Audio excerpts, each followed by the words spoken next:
Fala, gurizada, tudo certo? Nossa aula de hoje é muito importante e muito interessante.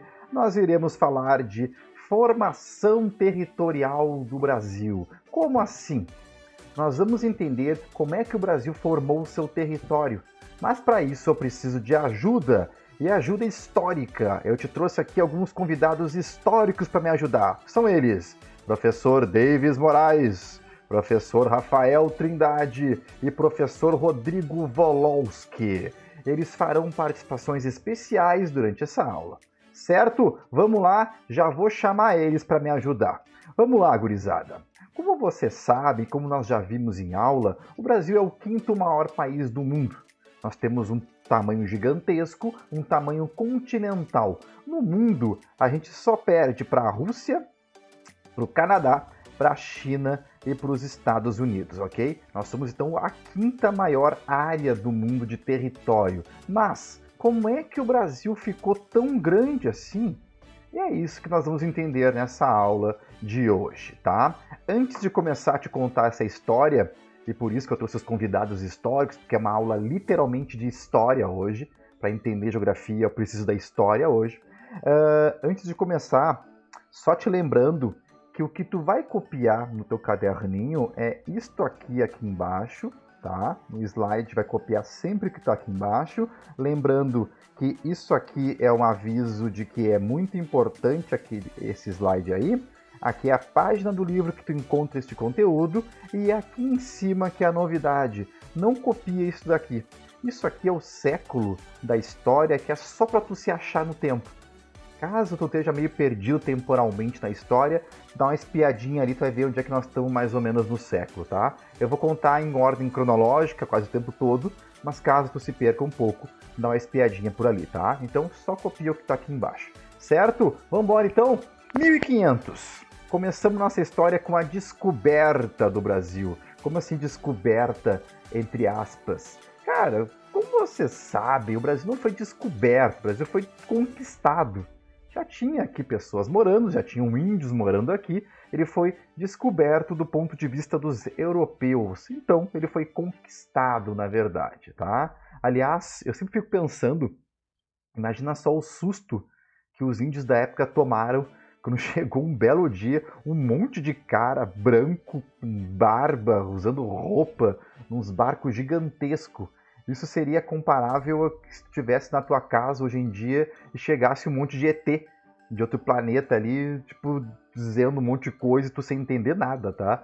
Imagina só o susto que essa galera tomou. Acostumaram a ficar peladão na praia e chegam uns caras bem diferentes ali. Enfim, chegaram aqui, né? Resumindo. Cara, 1500 então, chegaram os portugueses, ficaram aqui 10 dias, rezaram 2 missas e se mandaram. O que interessa pra gente é que o Brasil foi descoberto pelos portugueses, tá? E aí começa nossa história de formação territorial do Brasil, tá? Só como curiosidade, lembrando que este símbolo aqui é de curiosidade, isso aqui seria seria o Rio de Janeiro em 1500, uma fotomontagem sem a cidade do Rio de Janeiro. É o Rio de Janeiro em 1500 e aqui é um antes e um depois, ó. O Cabral chegou na Bahia, tá? Aonde hoje é Porto Seguro, mas só para tu ver uma cidade grande do Brasil, um antes e um depois de 520 anos de história. Legal, né? Vamos lá então, gurizada. Assim, ó. O Brasil já existia antes de ser Brasil. Como assim? Cara, antes de encontrar o Brasil, Portugal já havia assinado um acordo com a Espanha. Como assim? Na época, essas duas grandes potências, Portugal e Espanha, brigavam pelo controle dos mares, para ver quem é que ia ser a grande potência, descobrir novas terras e tudo mais, tá? E brigavam tanto por essas terras novas, ou supostas terras novas, que até o Papa da época teve que se meter na briga e ajudar eles a fazer um tratado muito famoso na história, que é o famosíssimo Tratado de Tordesilhas. Repara aqui comigo a data, 1494, 6 anos antes do Cabral chegar no Brasil. Quer dizer que os portugueses sabiam que tinha coisa por aqui, tá? Segredinho. Como assim? O que é este tratado? Esta linha rosa que tu tá vendo aqui é a linha do Tratado de Tordesilhas. O que tivesse a oeste dessa linha e fosse descoberto seria da Espanha. Tá aqui à esquerda aqui do mapa, tá? O que estaria aqui à direita ou a leste da linha de Tordesilhas seria de Portugal. Só como curiosidade, essa linha aqui passa exatamente por cima da cidade de Laguna.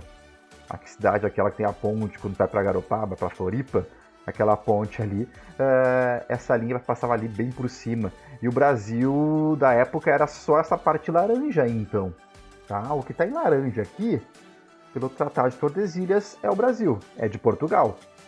Ok? Então, olha só como curiosidade também, o nosso estado do Rio Grande do Sul, ele tá na parte espanhola. Que era da Espanha na época, tá? Ok, beleza. Então o Brasil era o que tá em laranja ali neste mapa ali, tá? No começo, os portugueses chegaram no Brasil e ficaram só no litoral. E, aliás, ficaram um tanto quanto decepcionados com o Brasil na época. Eles esperavam encontrar no Brasil ouro, minério, não sei o que, um monte de coisa, e não acharam bem o que eles queriam aqui, tá? Então, durante um tempo, o Brasil não foi povoado, colonizado de fato, que veio para cá um monte de português. Não, cara. O que tinha de interessante aqui para os portugueses era uma árvore. Essa árvore aqui era o famosíssimo pau-brasil, que, aliás, tu encontra na frente do colégio, lá do Três Figueiras. Na entrada principal tem um pau-brasil lá. Quando voltar da quarentena, observa essa árvore, tá? É um pau-brasil. Tem até uma plaquinha ali, dizendo que é um pau-brasil, tá? Por que é tão interessante, por que é tão importante o pau-brasil? É que do pau-brasil é extraído uma tinta vermelha, de cor de brasa, daí que vem o nome Brasil, brasa, de cor de brasa. E essa tinta vermelha era muito valorizada na época.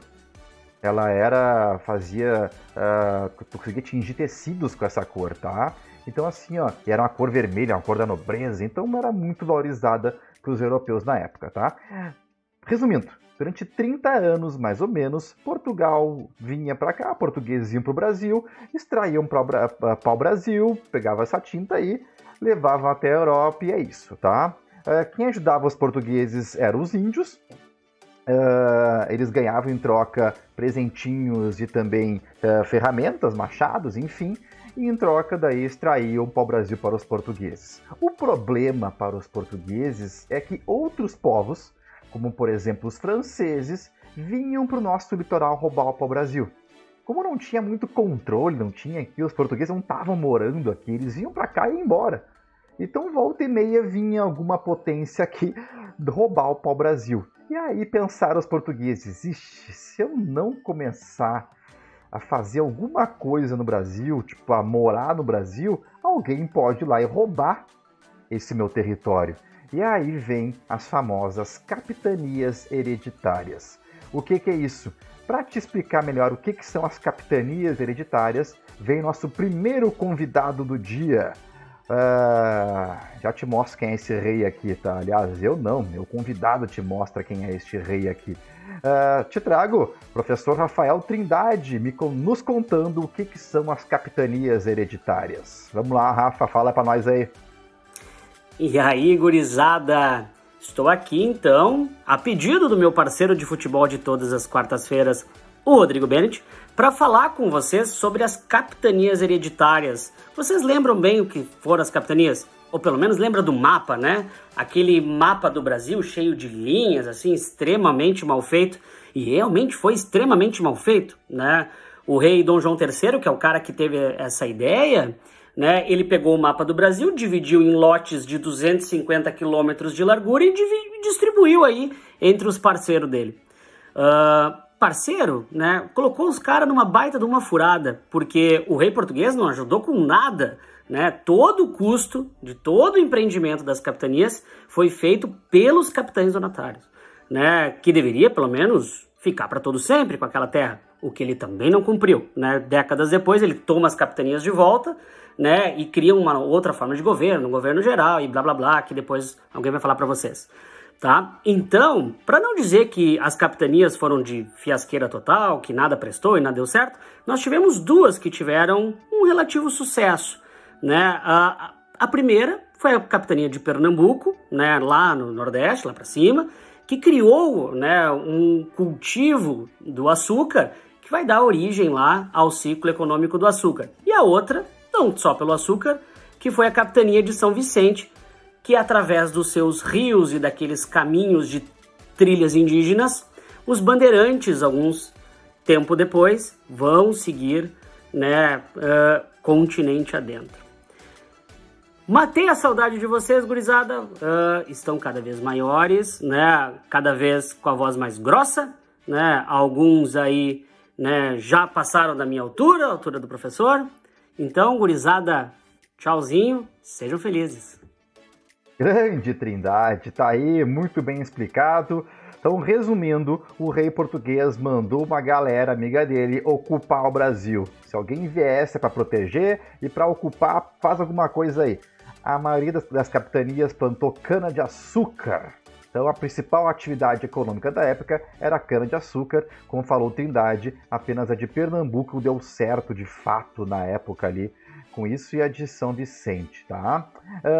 Enfim, vamos embora. Os portugueses começando aí sim a expropriar terras indígenas, pegar para eles as terras indígenas e pior ainda, escravizar os indígenas para trabalhar para eles. Só como curiosidade até, cara, os indígenas da época eram mais de 5 milhões. Hoje é menos de 1 milhão de indígenas.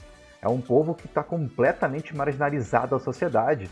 Cara, é muito raro tu ver índios em grandes cargos, em profissões mais valorizadas. Cara, é muito difícil, tá? A gente costuma ver índio mais mendigando, tipo na Redenção, para ganhar uma esmola, tocando alguma música, vendendo artesanato. Então, assim, ó, eles foram desde o começo completamente marginalizados pelos portugueses, depois pela história inteira, né? Enfim. Tá, galera? E assim, ó. Cara, era muito complicado para os portugueses escravizar os indígenas.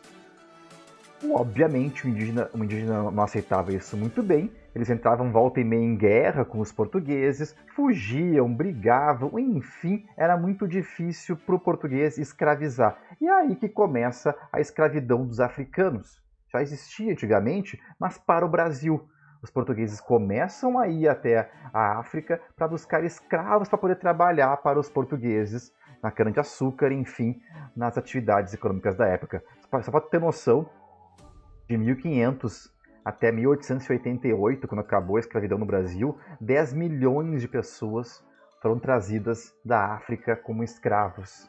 Cara, impressionante, né? Mas enfim, começam então os portugueses a se assanhar. Como assim a se assanhar? Começam com o tempo os portugueses a desobedecer o Tratado de Tordesilhas. Eles começam a passar daquela linha que era o combinado com os espanhóis. Como é que eles fizeram isso? De 3 formas diferentes. 3 elementos ajudaram essa expansão do Brasil, a expansão dos portugueses para o oeste. O primeiro desses elementos foram os bandeirantes, os famosíssimos bandeirantes. Esses caras adentravam o Brasil e começaram a expandir o Brasil. E esses caras, eles são bastante polêmicos na história, porque muita gente acha que eles são heróis e muita gente acha que eles são bandidos, na verdade. Para poder te explicar melhor essa história, vem nosso segundo convidado da aula, professor Rodrigo Wolowski, para te explicar melhor sobre isso. Fala, titio!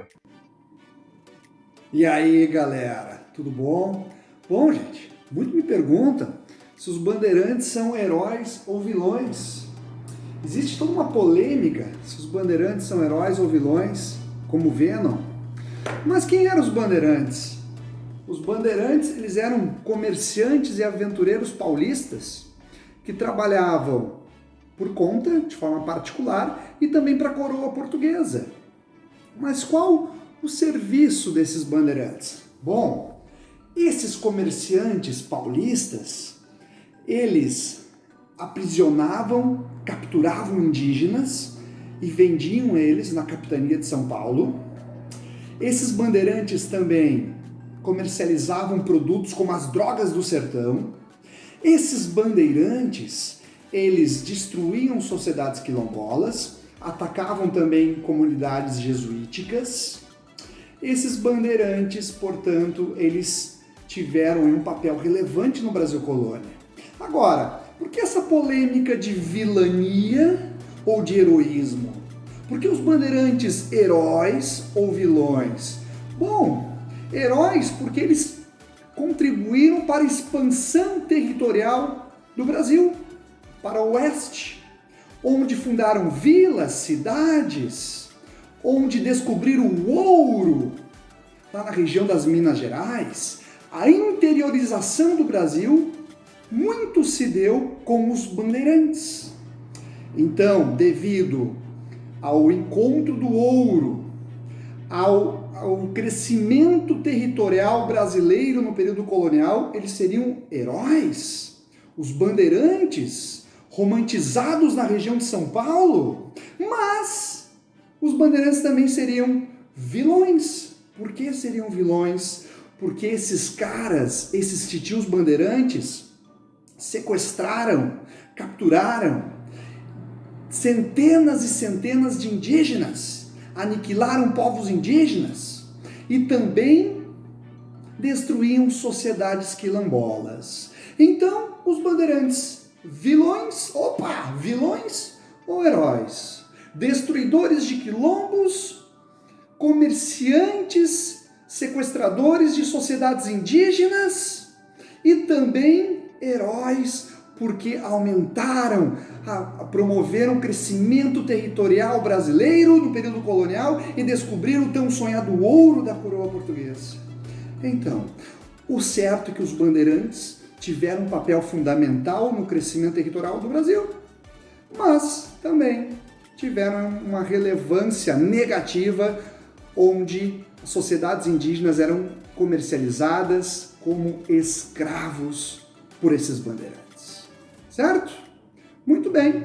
Grande abraço para vocês. Tchau, tchau. Valeu, titio.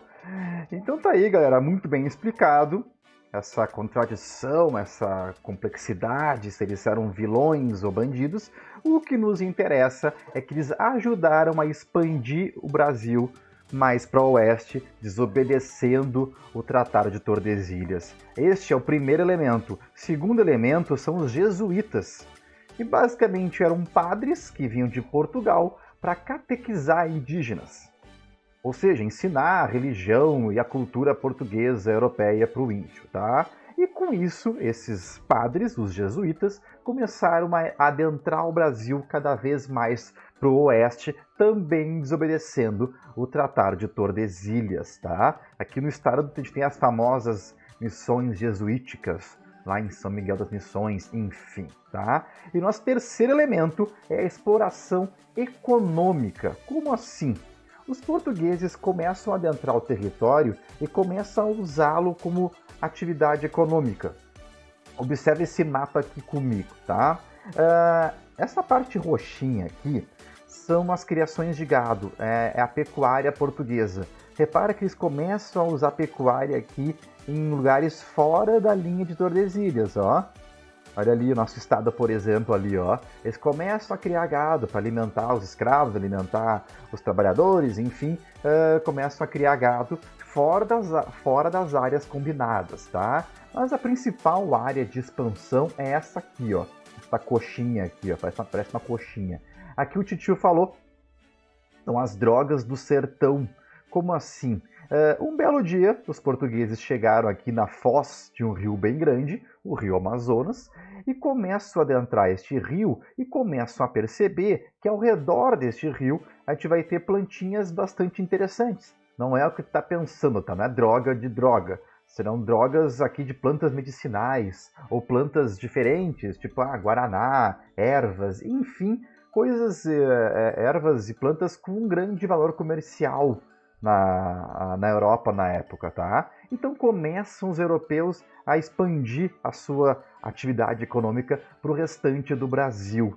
Aí até pensar, tá, mas e aí os espanhóis deixam? Não... Como assim? Não vão fazer nada, só sair pegando assim e deu? Para te explicar melhor isso, eu trouxe nosso segundo convidado, nosso terceiro convidado da noite, o professor Davis, que vai te explicar um novo tratado, o Tratado de Madrid, que eu chamaria de Tordesilhas 2.0, que ele reviu aquele tratado anterior e fez um novo tratado. Então, explicando melhor do que eu, professor Davis, vamos lá. Buenas, gurizada! E aí, salve, salve! Estamos aí, né? Primeiramente, agradecer aí ao Bennett, tá? Pela participação hoje na aula de vocês aí. Sempre uma satisfação em estar aqui podendo contribuir para vocês, tá? Mostrando a minha cara gorda para vocês aí também, tá? E mostrar aí e falar um pouco desse nosso território brasileiro também, que foi o pedido do Bennett, tá? Ele pediu para ser brevemente, então tentaremos, tá, Bennett? Tentaremos, tá? Mas, enfim, vamos tentar fazer essa parte também, tá? O que vale destacar assim do nosso território brasileiro? A gente tem que lembrar que ele não foi sempre esse território que ele tem hoje formado, tá? Ele teve várias conquistas, teve algumas guerras que foram aí dando o território que a gente tem hoje chamado Brasil, tá? Mas, em virtude disso, a gente tem que destacar o ponto essencial que o Bennett pediu para nós, né? Senão a gente fala de tudo menos do que o Bennett falou, ele vai ficar chateado, ele vai me cortar. Então, vamos lá. O que ele pediu pra gente tratar aqui hoje? Falar sobre o Tratado de Madrid, tá? Ou seja, o que foi o Tratado de Madrid? A gente tem que lembrar que lá, quando o Brasil era uma colônia, tá? Basicamente, ele foi dividido em partes, tá? E quem era dono dessas partes das terras da América? Basicamente da América do Sul, tá? Não vamos falar da América do Norte, deixa para outra aula. Da América do Sul. Uma parte era espanhola e uma parte era portuguesa, certo? Ou seja, o Tratado de Madrid, ele vem para fazer uma reformulação do velho Tratado de Tordesilhas. Porque o Tratado de Tordesilhas aconteceu um fato lá na Europa e ele acabou perdendo um pouco da sua legitimidade, do seu valor, tá? E aí, com isso, aparece o Tratado de Madrid. O Tratado de Madrid, para vocês só terem uma ideia, a gente vai falar dele agora, ele é o quê? Ele vai ser a divisão das terras entre Espanha e Portugal, tá? Ou seja, qual é essa divisão que eles vão fazer do Tratado de Madrid? O Uruguai, colônia do Sacramento na época, ele vai fazer parte da Espanha. Era território português. Português doa para espanhol. Logo, em seguida, nada se ganha assim tão facilmente, né? Na negociação entre eles, portugueses vão ganhar um território espanhol. Qual território é esse? Os 7 povos das missões, ou seja, o Rio Grande do Sul. Feito o tratado, está definido. Espanha fica com o Uruguai, colônia do Sacramento, portugueses ficam com os 7 povos das missões, o Rio Grande do Sul. E assim está feito o novo tratado, Tratado de Madrid. Vale destacar por que chegamos ao Tratado de Madrid. Porque anteriormente a gente tinha o Tratado de Tordesilhas, tá? Até porque ele diz que é torto, mas ele era bem retinho, tá? Ou seja, o que vai acontecer nesse Tratado de Tordesilhas? Dividir um lado espanhol, um lado português. Ok? Perfeito? Espero que sim. Caso contrário, enche o saco do Bennett. Pede pra ele. Feito? Voltando. Dividir um lado espanhol, dividir um lado português. Quando eles dividem essa parte, o que vai acontecer? Eles vão seguir fielmente, portugueses do lado do litoral, os espanhóis mais para o interior, e vão seguir a sua vida. Só que, fofoca pra vocês, vai acontecer um fato na Europa. Ou seja, na Europa, nós vamos ter lá, basicamente, tá, o rei Dom Sebastião, onde o Dom Sebastião, ele tá em conquistas territoriais e ele tá numa guerra no Marrocos, tá? Só que ele some, fugiu, sumiu, ninguém sabe dele. E aí, deixa para quem? Para os espanhóis. Porque os espanhóis, eles vão fazer o quê? O rei espanhol vai dizer, eu sou o herdeiro desse trono português. Logo, o território português pertence à Espanha. E aí, ele vai constituir um único território desses dois reinos. Reino português e reino espanhol, formando a União Ibérica. Ou seja, português e Espanha vão ser um só, chamado de União Ibérica. Só que, claro, a União Ibérica não vai durar para sempre, tá? Ela vai terminar. Só que quando ela termina e eles voltam a ser Portugal e Espanha, no Brasil já tem uma grande confusão. Por quê? O Tratado de Tordesilhas, que não era torto, que era reto, tá? Ele basicamente vai fazer o quê? Ele deixou a margem para os portugueses invadir o território espanhol e assim se fazerem de donos e proprietários do lado espanhol. E quando volta a se separar, existe mais português quase do lado espanhol do que do seu próprio lado. E aí, por isso, eles fazem o quê? Um novo tratado, que vai ser o Tratado de Madrid. Fazendo então esse acordo aonde vai separar as terras portuguesas e as terras espanholas. Certo? Espero assim que tenham compreendido um pouco como é que eu posso dizer assim, invasões de terra, portugueses e espanhóis, essas conquistas territoriais que eles foram fazendo, porque também vai mudar o nosso mapa, né, Bennett? O nosso mapa aí do Brasil, através desses acordos aí, mostrando então a grande expansão do território brasileiro que a gente vai ter a partir aí, basicamente a gente está falando de 1494, quase 1500 por aí, depois 1600 também, basicamente é onde vai perpassar todos esses tratados aí que a gente está falando também, tá? Lembrando que o Tratado de Tordesilhas foi lá por volta de quase 1500, 1494, se não estou enganado, tá? E o Tratado de Madrid, ele vai ser posterior a isso, então, aonde vai acontecer esses fatos, principalmente da União Ibérica também, certo? Já me alonguei demais, já falei demais, não me alonguei, vou me alongar também, mas, aproveitando o tempo, beijo pra vocês, Bennett, obrigado, segue o baile e segue e vamos à luta! Valeu, Davis. Ele se empolgou, né? Ficou aqui tempão, mas, cara, agora sim ficou muito bem explicado também, tá? Este aqui ficou o mapa do Brasil. Este aqui, tá? Praticamente como está hoje. Após esse Tratado de Madrid, em 1750, foi reformulado Tordesilhas para este aqui.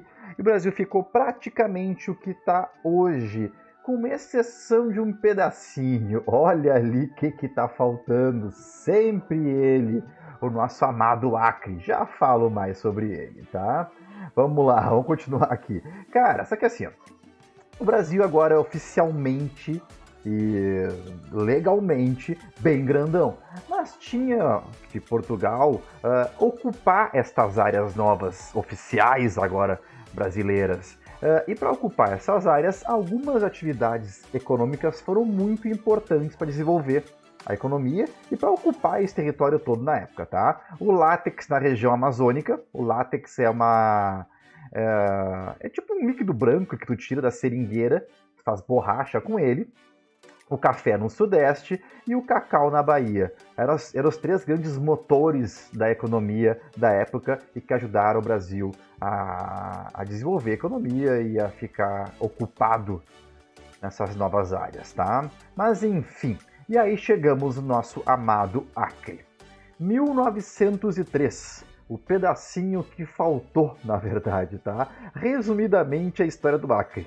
O Acre declarou independência da Bolívia, ele era da Bolívia antigamente, o Brasil invadiu o Acre e depois disso a gente pagou uma indenização para a Bolívia e comprou, digamos, o Acre da Bolívia e o Acre começa a ser oficialmente do Brasil. Legal, cara, e tá aí nosso Acre amado, bonitaço, no Tratado de Petrópolis em 1903, ano que o Grêmio foi fundado.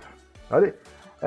Galera, assim, ó, só como curiosidade, total curiosidade, tá? Eu resumi absurdamente essa história, tá? Os guris me ajudaram ali, mas imagina, eu resumi 500 anos de história em menos de meia hora. Então, só algumas curiosidades, assim, por exemplo, a Guiana Francesa já foi do Brasil. Depois a França pegou de volta e até hoje ela é da França, é uma colônia francesa. O atual Uruguai já foi português, já foi do Brasil também, tá? Durante um tempo. Alguns estados já foram independentes, como o nosso estado chegou a ser independente durante uma época, Pernambuco, Santa Catarina também já foi independente uma época. Enfim, galera, algumas curiosidades assim, tipo, foi bem resumido, tá? Aqui, tipo, a história completa demoraria pra contar talvez um ano inteiro, tá? Legal, né? Uau, legal! Então, assim, ó, século XX já, entrou o Acre, há 117 anos atrás, e desde que entrou o Acre, o Brasil não mudou de tamanho. O que aconteceu no Brasil foram divisões internas nos estados. Repara aqui no mapa, aqui, ó, década de 40, era só um Mato Grosso, não existia lá, sei lá, Roraima não existia Rondônia, foi se subdividindo ao longo do tempo, aí foi indo. Nosso último estado formado foi o Tocantins, em 88, inclusive. Palmas para o Tocantins. Meu Deus do céu, piada horrorosa. E aí o Brasil, cara, ficou como está hoje, com seus atuais 26 estados, mais o Distrito Federal, tudo isso dividido em 5 macro-regiões segundo o IBGE, o Norte, o Nordeste, o Centro-Oeste, o Sudeste e aqui o nosso Sul do Brasil, tá? Então, só para fechar mesmo, resumão total da aula de hoje, mapa do Brasil, nosso primeiro mapa do Brasil tá ali, bonitinho, com a linha de Tordesilhas ali, do Tratado de Tordesilhas, pegando na parte portuguesa, já ali dividida nas capitanias hereditárias, como falou ali o Trindade. O Brasil foi se expandindo para o oeste, como nos contou, tem um mosquito aqui, como nos contou ali o Volosky, com os bandeirantes, com os jesuítas, enfim. O Brasil fica oficialmente maiorzinho, grandão, no Tratado de Madrid, como nos contou ali o Davis, e aí entra o Acre, e o Brasil fica do tamanho que está hoje, tá? Bem resumido, é isso aí. Certo, galerinha? Esta foi nossa aula de formação territorial. Espero que vocês tenham gostado dos nossos convidados e tudo mais. Certo? Então tá, estamos aí. 5º maior país do mundo e este é o porquê. Certo, bonitões? Valeu, até a próxima. Tchau!